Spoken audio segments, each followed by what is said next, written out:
Om Swastiastu. Perkenalkan, saya Kadek Kurzaridati, kelas 12 AKL 5, nomor 5. Di sini saya akan menjelaskan tentang masuknya agama Hindu ke Indonesia dan peninggalan sejarah agama Hindu Indonesia. Yang pertama, masuknya agama Hindu ke Indonesia. Kehadirannya agama Hindu ke Indonesia menimbulkan pembaharuan yang besar seperti berakhirnya zaman prasejarah di Indonesia. Mengenai masuknya agama Hindu Indonesia, ada beberapa teori-teori yang menjelaskan hal tersebut sebagai berikut. Yang pertama ada teori Brahmana. Teori ini dikemukakan oleh Jesse Van Leur yang menyatakan bahwa agama Hindu dibawa oleh para Brahmana yang diundang oleh kepala suku. Yang kedua, ada teori kesatria.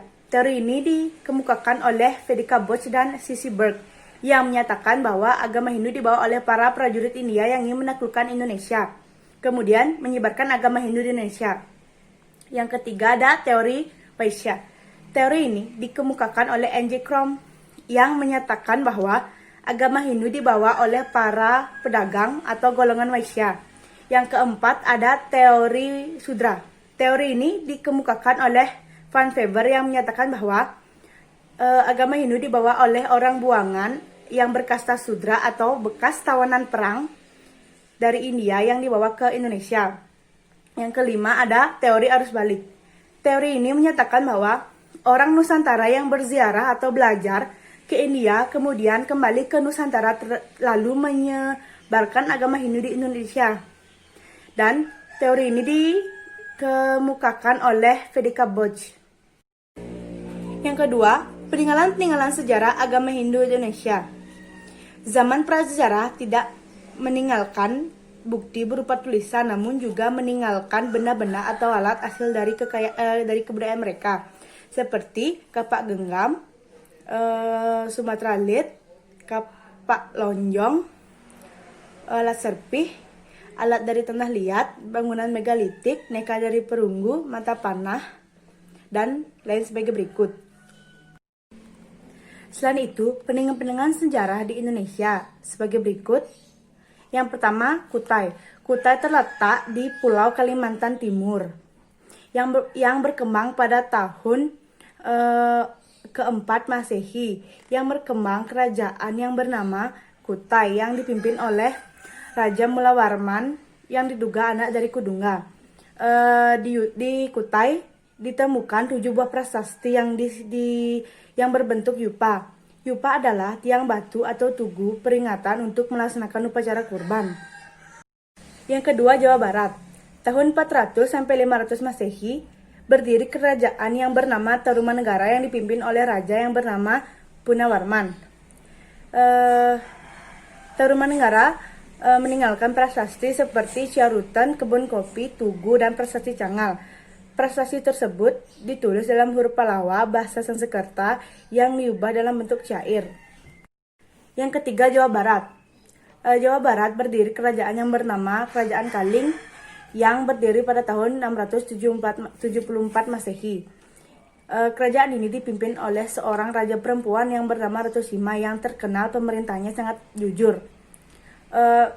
Kerajaan Kaling ditemukan prasasti yang bernama Tukmas. Prasasti ini ditulis dengan huruf Pallawa bahasa Sanskerta dengan tipe tulisan tahun 650 Masehi. Prasasti Tukmas memuat gambar Dewa Trimurti seperti Trisula Dewa Siwa, Kendi Dewa Brahma, dan Cakra Dewa Wisnu. Yang keempat, Jawa Timur. Kerajaan Kenjuruan adalah salah satu landasan untuk mengetahui perkembangan agama Hindu di Jawa Timur. Pada kerajaan Kenjuruan ditemukan prasasti yang bernama Prasasti Dinuyo. Prasasti ini ditulis dengan huruf Kawi atau Jawa kuno, bahasa Sanskerta, menggunakan angka tahun 760 Masehi. Pada abad ke-8 yang berpusat di Kenjuruan bernama Dewa Sima. Beliau memiliki putra yang bernama Limau setelah menggantikan ayahnya sebagai raja yang bernama Gajayana. Yang kelima, Bali. Sebelum masuknya agama Hindu di Bali, sistem kepercayaan dan pemujaannya adalah 1. Gunung sebagai tempat suci. 2. Sistem penguburan menggunakan sarkofagus. Yang ketiga, percaya adanya alam skala dan niskala. Yang keempat, percaya adanya roh nenek moyang. Yang kelima, percaya adanya penjelmaan atau punarbawa. Peradaban sebelum Hindu masuk di Bali. Yang meningkatkan kepercayaan masyarakat di Bali adalah yang pertama, Rezeki Markandya yang menanam Pancadatu di Besakeh dengan ajarannya yang pertama pemujaan terhadap Sang Hyang Widi, Sang Hyang Tuduh, dan Sang Hyang Pramekawi. Yang nomor dua, daerah di Bali dikenal dengan daerah Bali Secajen. Yang nomor tiga, Pura Besakeh difungsikan sebagai tempat untuk memuja Sang Hyang Widiwasa. Yang keempat, warna merah dan warna putih sebagai warna Idar-Idar. Yang kelima, peringatan Hari Raya Tumpak Kandang dan Wariga. Yang kedua, Empu Sangkul Putih. Dengan ajarannya yang pertama, orang Bali mulai menjadi orang suci seperti Mangku dan Jero Gede. Yang nomor dua, orang Bali mulai mengenal adanya hari raya seperti Galungan dan Kuningan. Yang nomor tiga, Arca Siwa yang bertempat di Pura Puseh Badulo Gianyar yang menyatakan bahwa Arca Siwa ini serupa dengan Arca Siwa pada Candi Dieng yang diperkirakan berasal dari abad ke-8. Yang keempat, Prasasti Blanjong pada tahun 913 Masehi yang menyebutkan bahwa Raja Putri Mahendra Datta yang bergelar Gunapriya Dharmapatni yang mangkat di Buruan Katri Gianyar. Yang nomor 5, pada masa pemerintahan Raja Marakata pada tahun 944 sampai 948, Caka datanglah Empu Kuturan ke Bali. Beliau membangun asrama di Padang Bae di Pura Silayukti. Mereka mengajarkan tentang sila krama, filsafat makro dan mikrokosmos, Jiwatman, Sang Hyang Widi, dan Karmapala. Beliau juga mengajarkan cara membangun kayangan atau bangunan suci.